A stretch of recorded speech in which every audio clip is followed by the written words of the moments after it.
So attitude, communication, and actions. Can we keep it real in the room? All right, we can keep it real. Got it. I love it. Who said that? All right, give me your business card later. I'm sending you a book, okay? So seriously, give me your address and I'll send you a book. All right, so keep it real. We're not going to say what BS stands for, but a lot of you probably would think if you heard the term BS, what it would stand for. Bull something, right? But BS also stands for belief system. And some of your belief systems are what? BS. Right? So if I had that belief system, oh, there's no market. Oh, agents don't want me. Agents have a service. If I have that belief system, it's not going to be successful. It has nothing to do with whether they need you or not. And we'll talk more about the sales process coming up here in a few minutes. So I'm going to ask everybody to tell me, first instinct out loud. How do I want you to respond? Got it, but out loud? Right? So I want you to say this out loud. Ready? What color are yield signs? Raise your hand if you said yellow. Look around the room, everybody. No, keep your hands up. Stay the hell away from these people.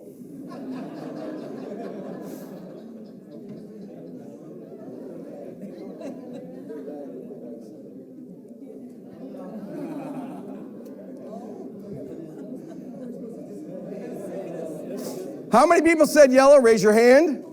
Look around the room. Stay the hell away from these people.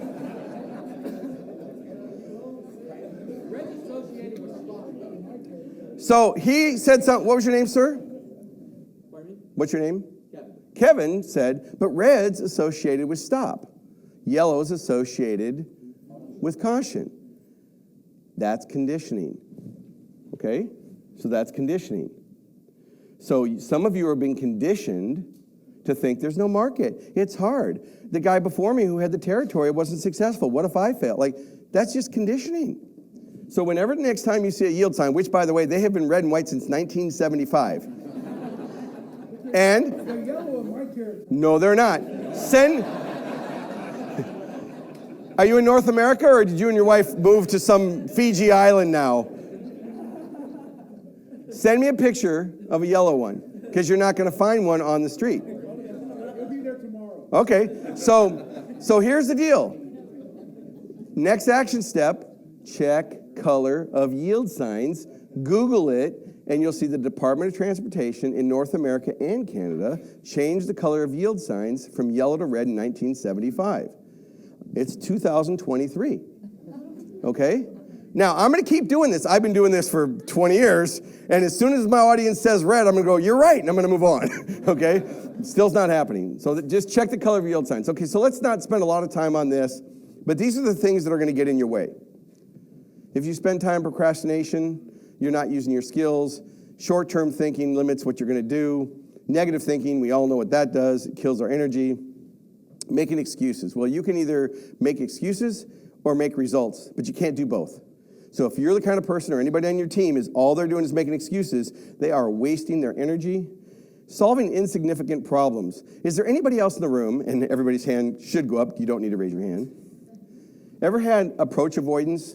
You know you're supposed to make calls, you know you're supposed to go to this networking event, you know you're supposed to prospect your referral partners and all that, but you start cleaning your desk and you start finding all these low-value things to do? That's solving insignificant problems. If you're doing that, that's going to prevent you from being successful. Overanalyzing. Well, I just don't know, and I want to make it perfect, and I don't know what font I should put in the PowerPoint deck, and I don't know. They might be busy at noon. You're overanalyzing. Done is more profitable than perfect. But I'm not saying lower your standards and don't do quality, okay? That's a whole different, I'm not talking about what you deliver as a service. I'm just saying as you go out and make sales calls, you're going to get better. As David and James says, you have to do it. You want to get skilled at your USP, you want to get skilled at what to say, you have to practice. So today it's about learning, but the real value of this presentation and this conference is what you do when you leave here. So before you leave and get on the airplane or car to drive back to your homes and offices, I want you to put some action steps down, pick 2 or 3 things that you're going to do, put a calendar reminder in 1 week and 2 weeks, and go back through these notes. Because it's not this hour and whatever we spend together right now, that's a starter. But how many people took a shower today? Raise your hand. How many people took one yesterday? Most of you. Some of you are like, I didn't, but what the hell? Okay. So why'd you take a shower today if you took one yesterday? Because you get dirty throughout the day. Well, why do you go to training? Why do you participate and listen to the podcast? Why do you read books? Why do you have a success? Why? Because you get dirty. You get conditioned because you talk to a bunch of prospects and they all say no. So you start believing the narrative, oh, there's no business, it's too expensive. When really, that's just the narrative that you're on. That's the channel you're on, and it's about changing the channel and you dictating the broadcast in your brain, not listening to what's going on in the marketplace.